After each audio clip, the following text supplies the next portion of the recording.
listener production. Hi, Helen Smith here with you. Welcome to The Briefing. A crackdown on cults, fringe religious groups and their coercive and harmful tactics is happening right now in Australia.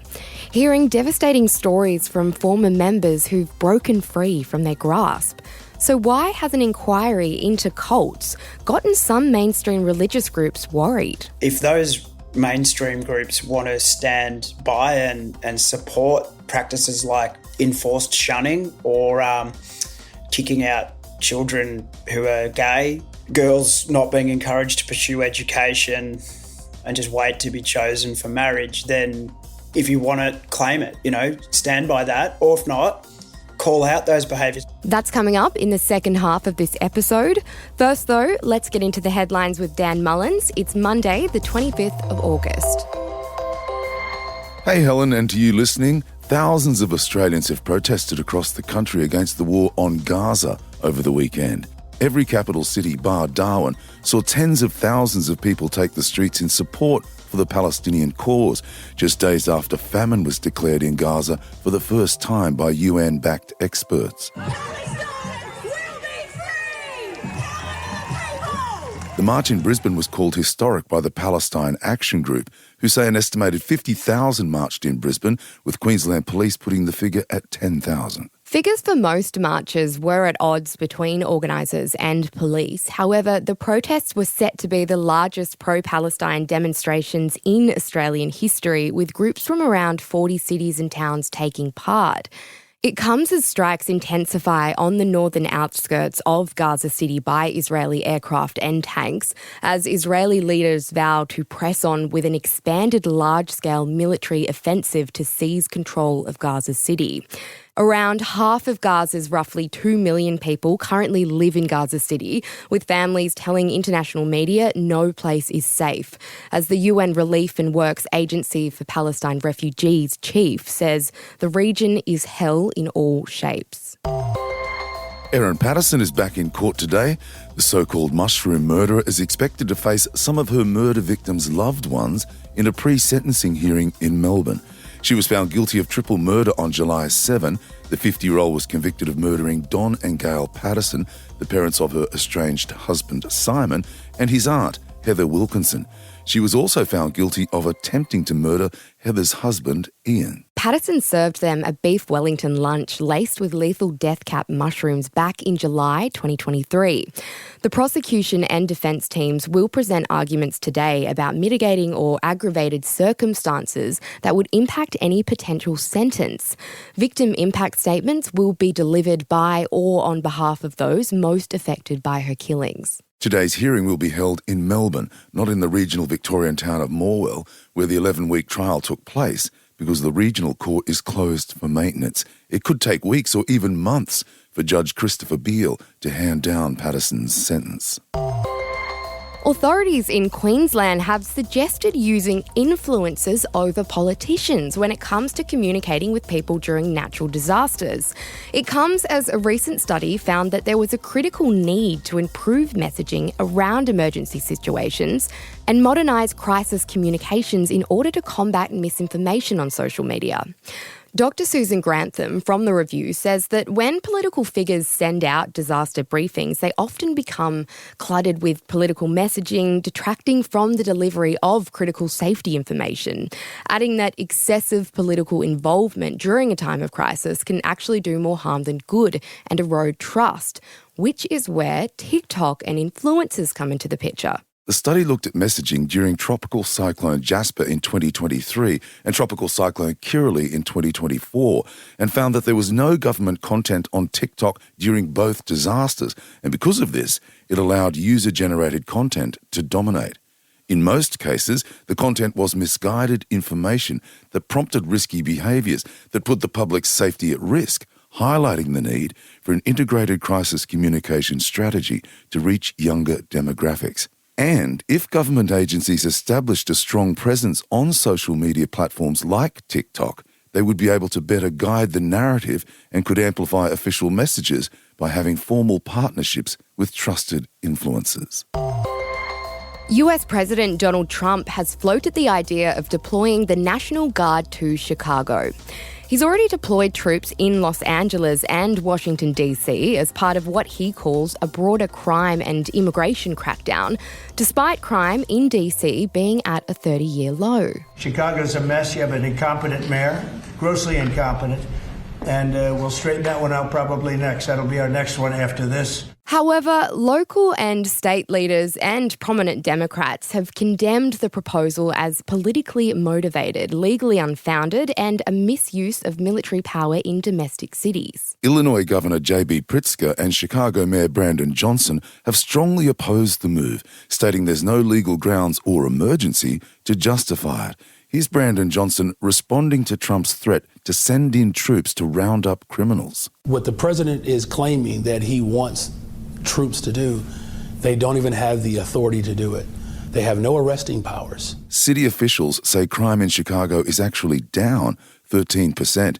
Democrat House Minority Leader Hakeem Jeffries called Trump's push a manufactured crisis and a dangerous federal overreach. And Venus Williams will return to Grand Slam tennis tonight, taking the court in the US Open at 45. Super thrilling to be back.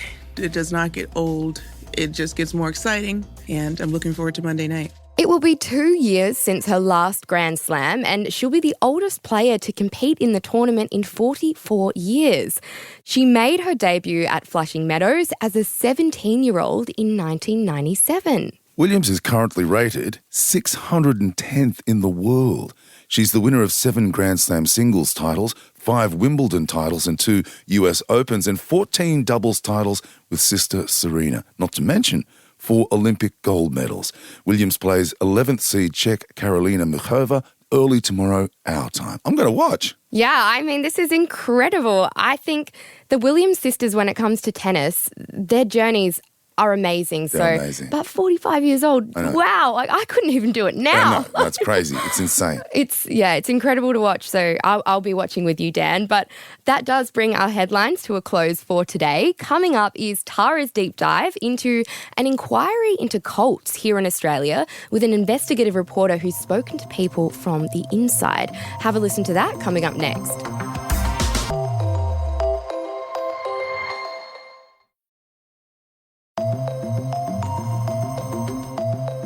A first-of-its-kind inquiry is looking into cults and fringe religious groups in Australia, their recruitment, retention and control tactics used to dominate members, and whether our laws are strong enough to protect them.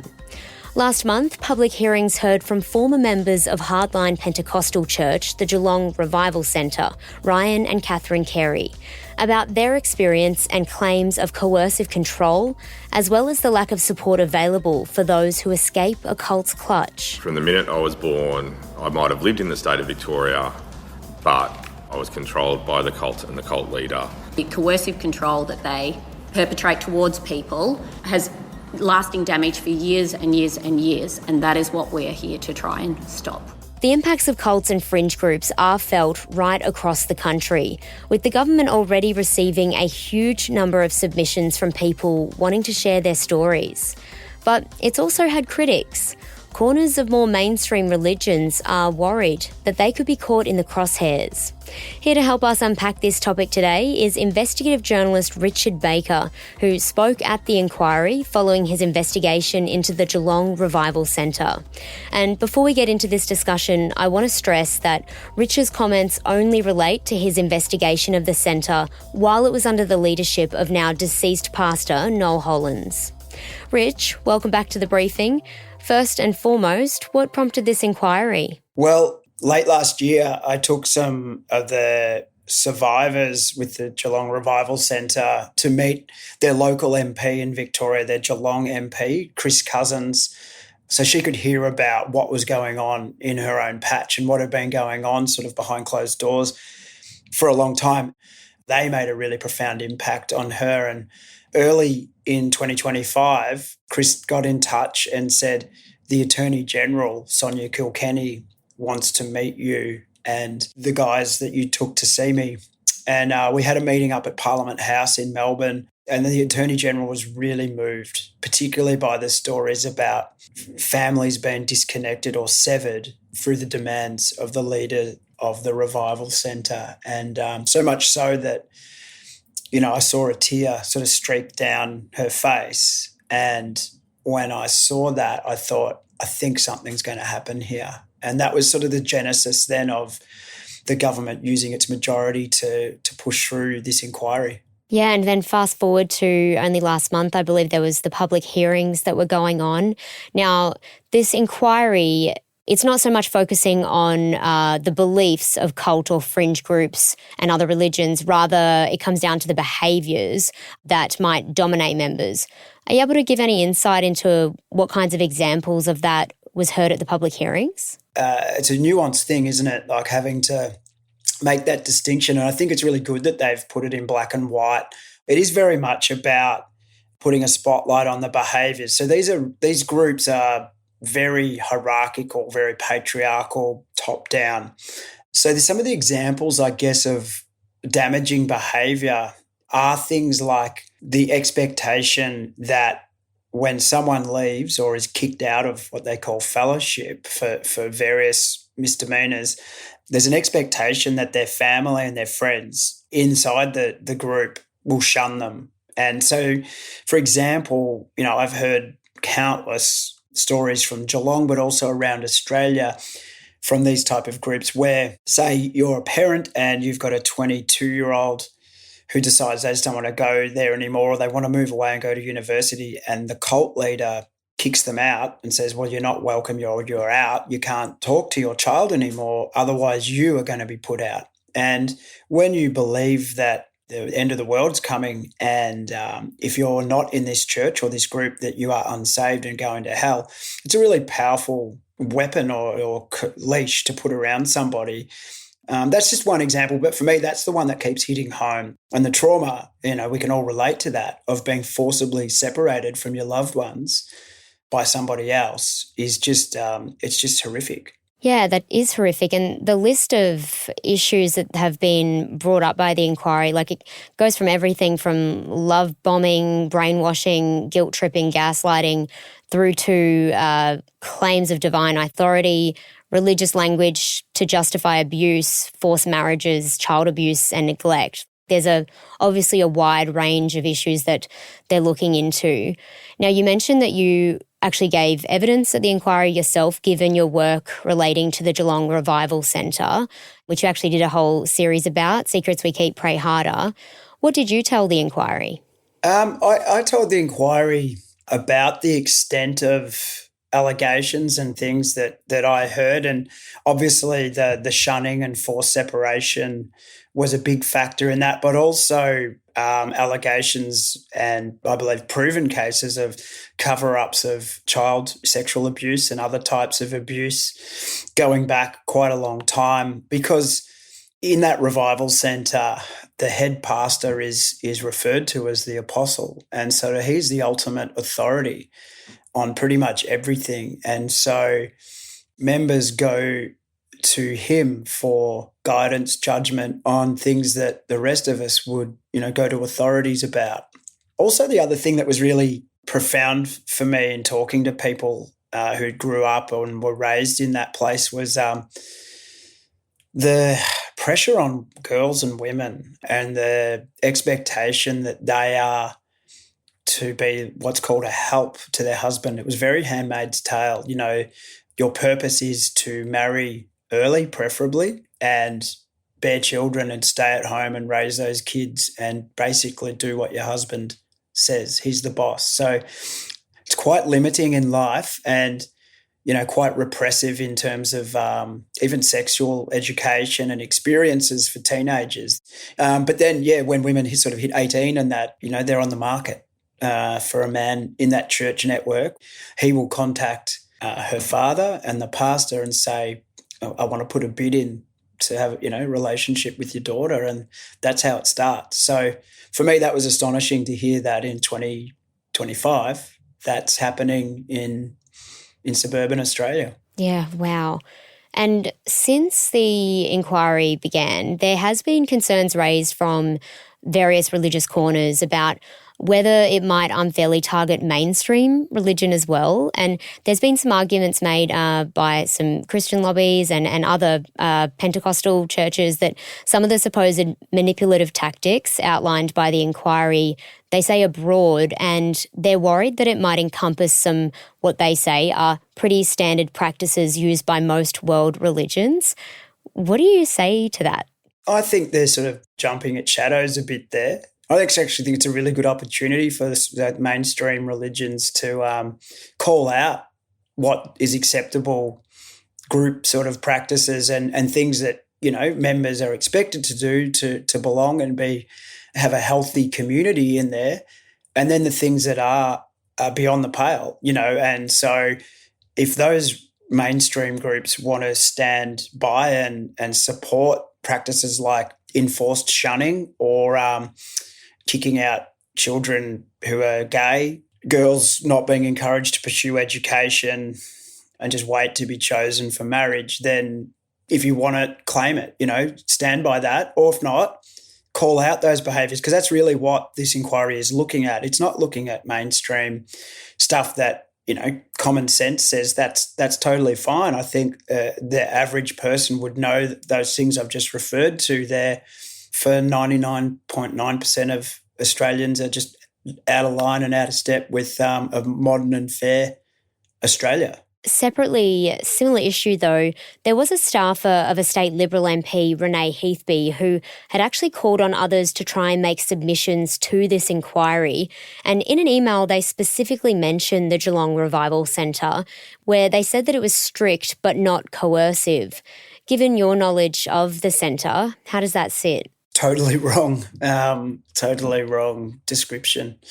You know, I just had another person who's a member of that place call me yesterday and just has been a member for most of their life, for at least 30 years now. They called me on a silent number and just said, I've only just realised that I've been in a cult. There's so much damage and I feel like a fool having done that. And it's not just Geelong, you know, like this has really surprised me, but every week I'm probably getting contacted by 2 to 3 people from different groups around Australia with really similar stories of coercive control and the impacts on their life, particularly family life and relationships. Yeah, it's unhealthy. And this is my call out to mainstream religious groups.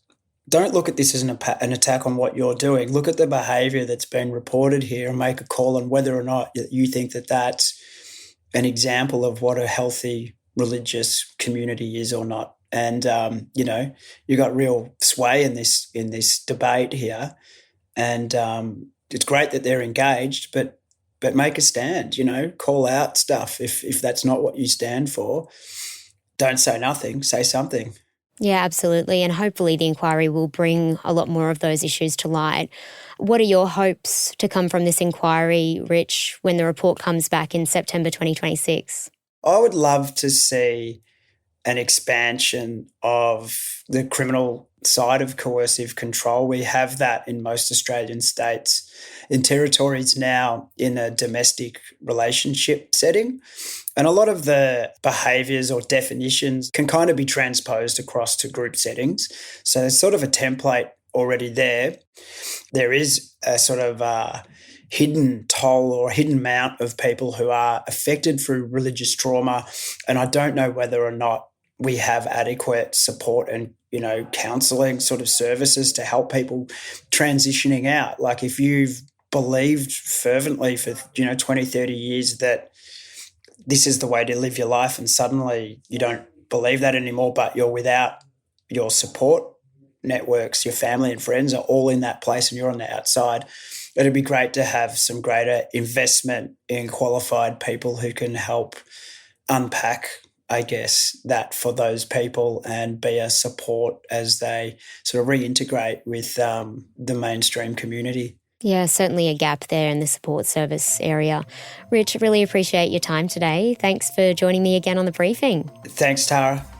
That was investigative journalist Richard Baker speaking with me there about the government inquiry looking into Australian cults and fringe groups. That's it for this episode of The Briefing. If you found it interesting, don't forget to leave us a comment or a review, or you can check us out on Instagram at The Briefing Podcast. I'm Tara Cassidy. See you next time.